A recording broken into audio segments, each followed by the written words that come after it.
This video took me a lot of time to write, and you will see why. In science, criticism of ideas via peer review is an integral part of the process. Religion, on the other hand, does not work that way. So to make this video, it was important for me to be very clear about what I am doing and what I am not doing. So bear with me. The first several minutes will focus on this thinking process rather than the actual content itself. I know we're all short on time, but I urge you to watch this section, pause, and think about it. If you do not have the time, you can jump ahead to the section where I get to the main subject. There are three kinds of people watching this video. The first kind clicked on this video because they were angry that some random YouTube channel, mine, had the arrogance to claim that someone they deeply respect has problems. The second kind clicked on this video because they were excited that the YouTube algorithm showed them something they were already convinced about, because the online echo chamber they are a part of is not a fan of religion in general and Godmen in particular. The third kind clicked on this video out of pure curiosity. They don't have a strong opinion on this individual one way or another. They might have occasionally seen some videos of his on their social media feed saying something practical or useful at times, but also occasionally things that they cannot personally identify with. They don't have a strong opinion on the individual at all. Now, the extraordinary illusion of social media is that it makes it feel like category 1 and category 2 are the majority, when in reality, most people fall into category 3. So before I proceed further, I want to address the first category of people. If you deeply respect this person, please watch this video. Nothing in this video will challenge your reasons for doing so. Life is hard, complicated, and unpredictable, and each of us seek out different ways to make it make sense. Some take up hobbies like yoga, like meditation, and find solace in the teachings of specific individuals. And we, the people of the Indian subcontinent, have a history of looking up to teachers as gurus. So this video is not questioning that at all. Isha Yoga is a big part of many people's lives. It has undoubtedly helped them. Who am I to challenge that? We are 1.4 billion people, and each of us find our own paths to spiritual wisdom and sense of meaning, and no one is to judge. But that said, I'm sure we can all agree that we have to separate the individual from their ideas. Judging an individual is petty. Judging ideas is healthy skepticism. I am judging the ideas, not the individual. And I found that when people get angry, it's because they assume that the individual is being judged. And in this video, my focus is only on food-related advice from Sadhguru. And all I want to do is offer you a counter view to some of those ideas. Again, it's food, deeply personal. And it's very possible that you followed that advice and it worked for you. So you do not have to accept my counter view, but you can accept that it has the right to exist. So can we separate holistic wisdom about wellness from highly specific, scientific sounding claims about food? And can we accept that it is possible for wise people to be broadly correct and insightful while being wrong on specifics? Now, the second category of people, the ones that are not fans of godmen and religious cults, and you are the ones that will fight with people in the comment section arguing in support of what I say. And this might seem thankless, but sometimes a lot of those arguments fail to appreciate why people seek out advice from spiritual leaders. Science can give you calories. Science does not satisfy spiritual hunger. That lack of epistemic humility, something that I myself have demonstrated many times when I was younger, is natural. But it also lacks empathy. The younger me had a blog that poked fun at traditional customs through the lens of rationality and atheism. And the older me is still atheist, but hopefully more empathetic of people that are not. So to the second category of people, it might seem to you like I am not speaking about all the problems that you believe are important, but understand this. It's coming from a desire to create a middle ground where we can criticize ideas without criticizing the individual. And that brings me to my favorite category of people, The third, as I have grown older, I am less confident about dismissing other people's ideas purely on the basis of my understanding of science. And in general, it's best to not hold very strong opinions on the basis of things you have understood, because we tend to defend the fortress of our limit of understanding, not its actual limit. In simpler terms, it's best to reserve judgments of individuals and be open to changing your opinions on ideas as you learn new things. So in my case, I have zero opinions on 99% of everything Sadhguru says. But having dug into the science of food and written a book about it, I have some counter opinions on his ideas about food. Again, to repeat, it's possible that his ideas resonate strongly with your cultural ideas of food, and that is fine. This video is also to highlight the fact that there are many people for whom the idea of good food in India varies significantly from his narrow definitions. Another thing is, within my own close group, family and friends, I will sometimes point out that this thing that he said is factually wrong. And very smart people will tell me that in India, we do not take religious leaders literally. We look for personal metaphors. The argument is that in monotheistic religions, instructions tend to be literal. You do not disobey the book. But in Hinduism, people can derive whatever metaphor they want based on their situation. For example, the Vedic idea of a havan does suggest animal sacrifice, but most havans today do not feature animal sacrifices and feature symbolic versions instead. But you go to a temple in Bengal or rural South India, animal sacrifices are pretty common. But the idea of the personal metaphor cuts both ways. You cannot say that one must not take his advice on food that literally, but one could equally say perhaps he should be considering appreciating the true diversity of eating habits of India when making these very specific suggestions. And often these suggestions are accompanied by scientific sounding explanations. If you use science, someone will peer review. On that note, let's look at some of his videos. Fenugreek is a miracle medicine. If you use fenugreek properly, it can be used for so many ailments. You take some fenugreek, boil it, and the decoction that comes out of it, you mix honey with it and you can drink it. A lot of people drink it like coffee. If you can't drink daily, maybe once a week, once a month, drinking fenugreek decoction can do many wonders to your digestive system. Your heart, your liver can be cleansed. It's a great cleansing agent. Actually, fenugreek is quite remarkable.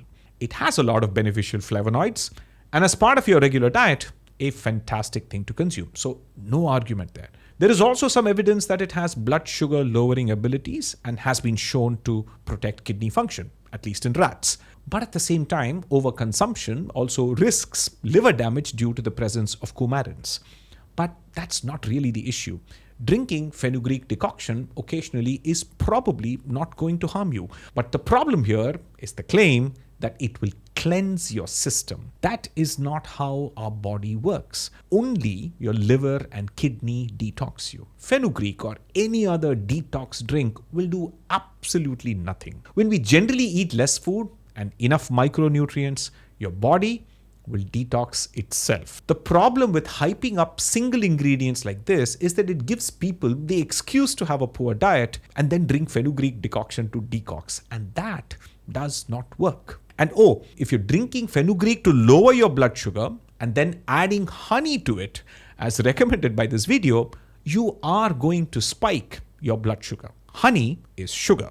You must always eat food where the water content in the food is over 70%. 72% of your body is just water. Any Asian cooking usually has over 70% water naturally. It's only Western diets which are dry. You drink water, it doesn't work like that. The food should have over 70% water content. If you eat any vegetable, it will be over 70% water. If you eat a fruit, it will be over 90% water. If you want cleansing to happen, you must eat fruit. If you just want to maintain the body as it is, vegetable does this. The problem here is that this water logic is force-fitted to try and demonize Western food. Hummus contains 70% water. Risotto and pasta is 70% water. Actually, a beef patty in a burger is 65% water. Biryani is 72% water. Thepla, on the other hand, is 30% water. Aloo paratha is 30 to 40% water, and so on. But if pointing out low moisture Indian foods and high moisture Western foods is my counter argument, that is also missing the point. It's better to ask the deeper question. The foods we eat contain varying levels of water depending on a lot of factors. Where you live, whether you're part of a nomadic or settled society. A hot climate will spoil wet food. So even in Asian countries, we use deep-fried, drier foods for long-term preservation and travel, while freshly cooked food tends to be wetter because we eat it fresh. Colder, drier climates naturally tend to feature foods with less moisture because they have a history of preserving food in summer so that they can eat in the winter when nothing grows. This is how we get sun-dried tomatoes or sausages or ham, etc. Actually, people living in Uttarakhand, Himachal Pradesh, Kashmir and Ladakh regularly dry their foods, plants and meat to consume in the winter. Which brings me to the point about drinking water. For your body, there is no difference. The water inside the food and the water you drink all contribute to hydration. When food is digested, it's water and nutrients. The specific Western diet that he's criticizing has other problems. Too many calories from fat and refined carbohydrates. And if you just eat samosa, thepla and aloo paratha, you will have the same problem. Water has nothing to do with it. If you drink any liquid along with your food, the acids that are necessary for digestive process will get diluted. Your whole digestive process gets inefficient. I have to say that there is no scientific evidence to support this statement. Let's see the normal physiology. Food passes down the esophagus into the stomach. The acidic juices in the stomach will digest the food regardless of the presence of water. Even when water is present in the stomach, it will be absorbed fairly quickly within 20 minutes. If there is some kind of dilution present, the dilution is so small that it is clinically not significant at all. Our stomach has this wonderful ability to digest any kind of meal. When the meal is slightly acidic, stomach will secrete more acids to digest it. If the meal is more acidic, it will secrete less acid to digest the meal. It is a wonderful system that God has given. Yes, Dr. Pal is absolutely right. Your stomach has millions of years of evolution to know how to deal with sour, salt, sweet, dry and wet foods. You drinking water makes no difference. So here, the moon is on fast forward today. All the 28 days, all the 28 phases of the moon, you see right here. Everything that happens in a month, in a subtle way, is happening right here. When such a fast forward is happening, many things are changing. One thing that you will notice is that the food means your body. Food is your body in making. So when I say food, the food, particularly the cooked food, will go through the phases of its deterioration much more rapidly in a subtle way than it does on a normal day. This is pretty easy to test. Lunar eclipses happen all the time. We cook food all the time. Restaurants do as well. So on lunar eclipse days, restaurant food should go bad quickly. And if it did, we'd know about it. Every restaurant consultant would be speaking about it because it would be a serious loss of revenue. Just ask any person working in any restaurant if food spoils quicker on those days. It does not. The moon is 384,000 kilometers away. It does not affect your food. Food spoilage is due to bacteria and fungi. They have no interest in being hyperactive because of the moon. Many cultures, many religions ascribe special powers to the moon because in the past, its movement in the sky helped us keep time and seasons. But we have landed on the moon. It's a cold, dead rock that reflects sunlight. You can eat during a lunar eclipse. Many people in many parts of the world, including many communities in India that do not follow lunar eclipse traditions, eat and face no problems. Look, feel free to not eat because it's a religious or spiritual practice you want to follow. But trying to find scientific reasons for it demeans both science and your spiritual practice. So this is the only other vegetable which actually has some poison in it. There is a certain chemical called Citations in the brinjal, which damages your hypothalamus, the rear part of your brain which plays an important role in your decision-making and who you are right now. It is not that if you eat one brinjal or one eggplant, your brains will cease. If it was so, by now there was no problem at all. It is just that the problem with the negative pranic food is just this, the damage happens slowly. Next 5 years, every day if you eat eggplant, I will assure you, you will be definitely a far duller person than what you are right now. Especially if you have growing children in your family, brinjal should be banished, eggplant should be banished, otherwise you'll sabotage their intelligence before they grow up. There are so many factual flaws here. Let's start with the fact that Citations is not a molecule that exists. I'll give him the benefit of doubt and assume that he meant solanine, not Citations. Solanine is an alkaloid poison produced by all members of the nightshade family. Brinjal is Solanum melongena, and guess what else belongs to this family? Solanum lycopersicum, tomato. Solanum tuberosum, potato. Solanum torvum, turkey berry, sundaka, and even green chilies and capsicum. In fact, surprisingly, the fear-mongering about solanine is more common with potatoes because unlike brinjal, potatoes that look a bit green actually have way more solanine than normal. When potatoes are exposed to light or warm temperatures, which describes most Indian kitchens, they go, time to reproduce.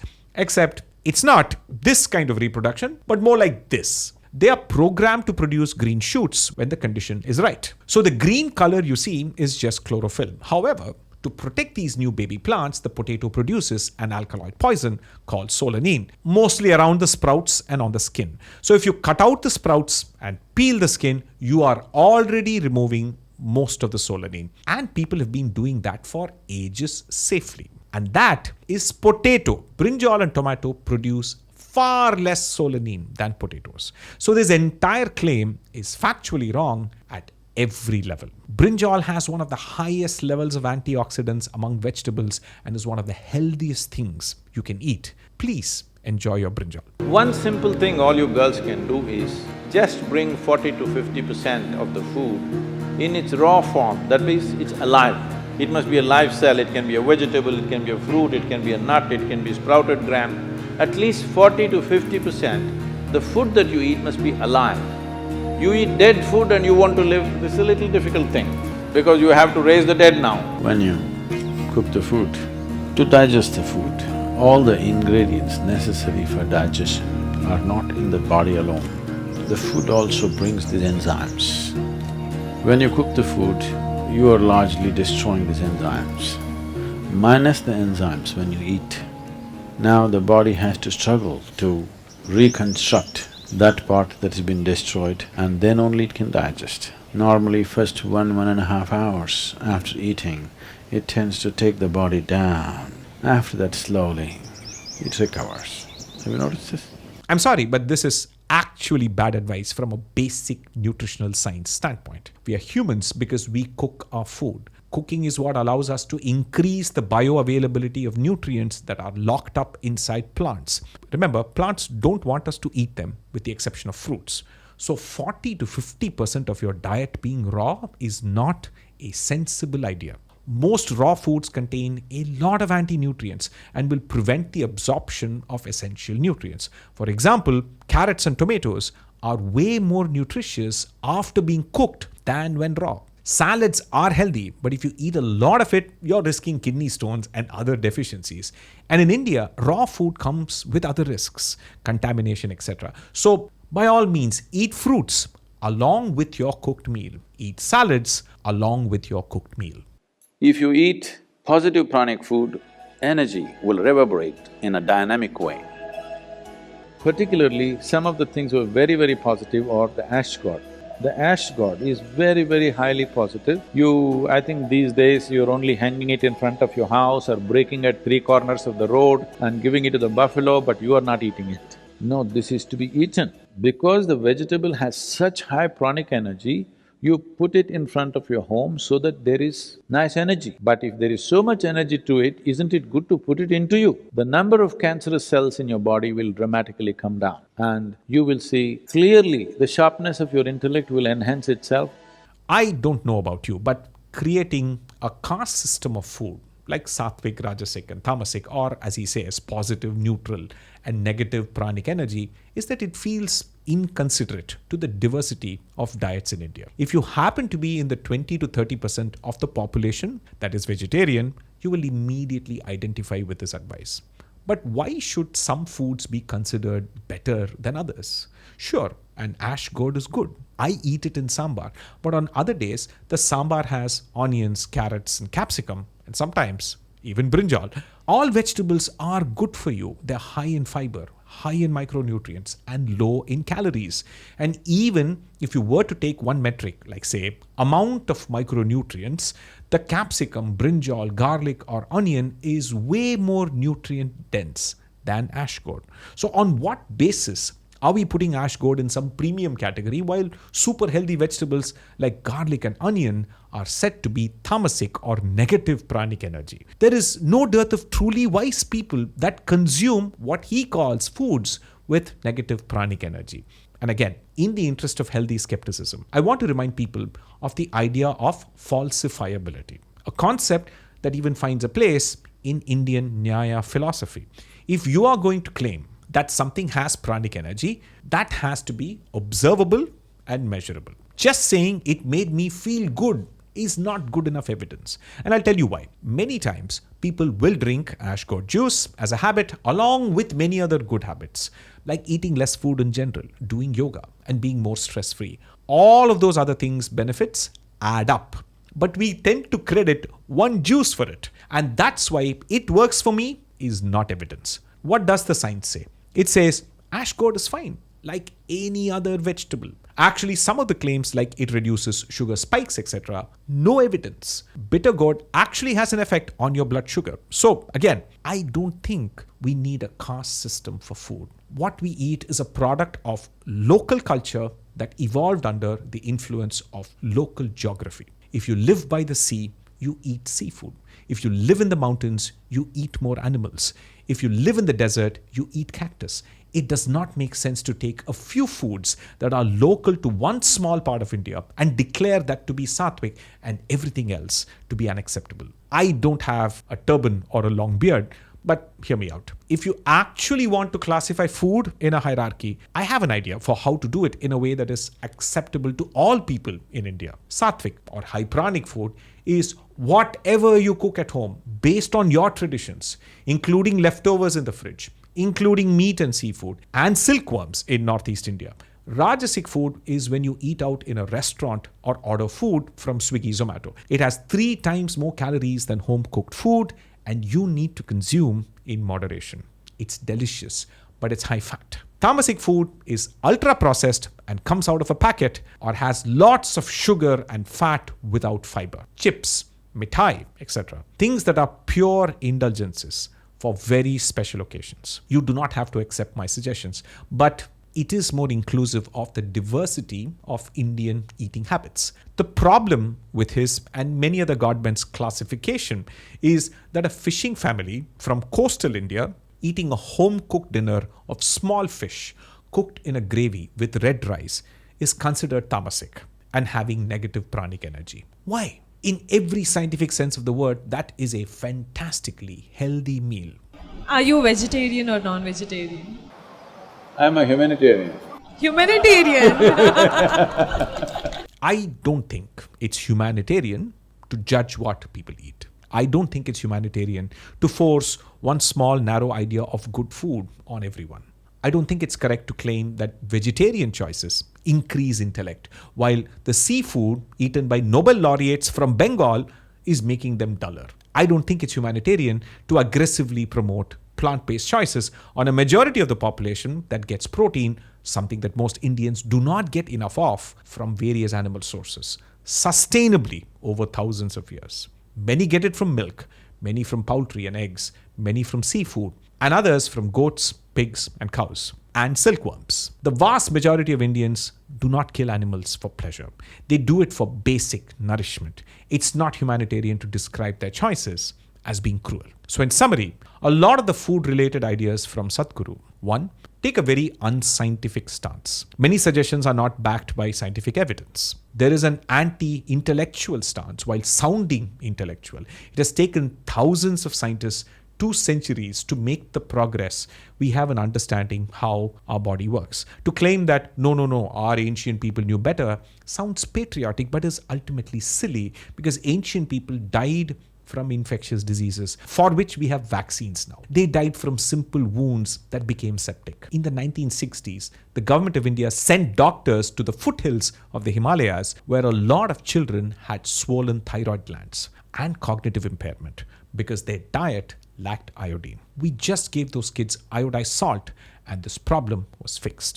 2. If his food advice was purely cultural and based on religious custom, that's fine, as long as it doesn't harm people. But scientific language is regularly used to justify these factually incorrect statements, like, So this is the only other vegetable which actually has some poison in it. There is a certain chemical called Citations in the Brinjal. So if you are going to use scientific language, expect peer review. 3. There is a celebration of traditional wisdom. And I use quotes because the traditions he speaks of comes from a very specific cultural bias. One that is vegetarian, and only 30% of Indians are vegetarian, and highly restrictive and do not reflect the wider culinary and cultural traditions of all of India. 4. To be fair, celebrating any tradition is fine, except there seems to be a need to demonize Western or outside traditions. I think that feels unnecessary in a globalized world. His ability to spread his message across the world comes from Western technology, and he speaks, like I do, in a Western language. So why create a strawman representation of Western habits? There are healthy Westerners and unhealthy traditional Indians, and vice versa. Actually, on a closing note, I want you to listen to another spiritual thought leader, Dushyant Sridhar, on the subject of food. இப்போ வெஜிடேரியன்ஸ்க்கு இருக்கக்கூடிய ஒரு சின்ன mistake which you all கரெக்ட்னா, எப்படி தான் அவர் non-veg சாப்பிட்றாரோ, that's not the way you deal. You respect the other persons choice. நீயும் அந்த சாப்பாடு சாப்பிடல, உனக்கு எப்படி தெரியும் அந்த சாப்பாடு எப்படி இருக்கும் இருக்காது. ஒருவேளை என் வாயில போட்டால் சிக்கன் கூட எனக்கு பிடிச்சிருக்கலாம். நான் பிடிச்சிருக்கு பிடிக்கலைங்கிறதுக்காக சாப்பிடாம இல்லை, என்னுடைய தர்மம் என்னை சாப்பிடக்கூடாதுன்னு சொல்லியிருக்கு. அவரை சாப்பிடலான்னு சொல்லியிருக்கு. அவர் சாப்பிட்றார், நான் சாப்பிடல. அவர் என்னை ஃபோர்ஸ் பண்ணாலோ நான் அவரை ஃபோர்ஸ் பண்ணாலோ தான் தப்பு. அவர் சாப்பிடும் சாப்பாட்டை துர்நாற்றம் என்றோ குறைத்து சொல்லுவதோ தப்பு. That is one thing. ஏன்னா அப்படி பார்த்தா துர்நாற்றம் வீசுகின்றதுன்னா, நம்ம கேபேஜ் வேக வைக்கும்போது ஒரு வாசனை வரும், பார்த்துருக்கீங்களா? அது என்ன? So eat what you enjoy eating, in moderation. Eat lots of vegetables. Make sure to get enough protein and reduce consumption of ultra-processed foods. And don't judge what other people eat. Explaining the science of food and debunking pseudoscience is hard work. So I request you to consider becoming a member of this channel. Members get to be part of a private group that will work together to dig into the science of food in far more detail and also discover the true joy of food.